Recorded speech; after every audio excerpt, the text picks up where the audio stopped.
I totally agree. So when we're talking about a narrative, we're getting back to the issue of worldview and ideology to some degree and experience to some degree.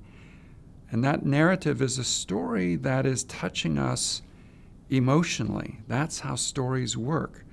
And this ties in with Adam Smith's first book, The Theory of Moral Sentiments, where he was trying to understand how do humans come to learn trust?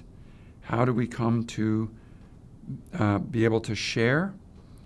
And it relates to fundamental nature of empathy or sympathy, what Smith called it, our ability to walk in someone else's shoes for a while and to feel what they're feeling. And I think that's intimately related to a narrative.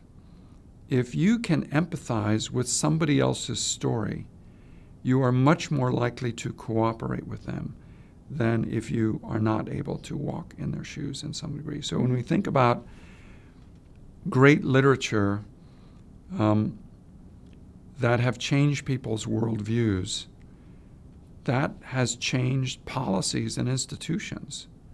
When we think about the narrative of slavery and slaves who have written stories of their freedom and what it means to them, this has a huge impact on the reader who is able to put themselves in the experience, in the mind of the people who's experienced freedom for the first time. And that changes everything. So when you're a virtue ethicist, you are operating from this narrative point of view. There is no simple, easy way that you come to a balancing of the 7 virtues. And you have to find balance through making mistakes and Adam Smith wrote extensively about the need to learn how to become a more virtuous person through the arts. Not just literature, but through opera and visual arts, and even things like stone renderings of people's faces, statues, and so on, can teach us about what it means to be a virtuous person.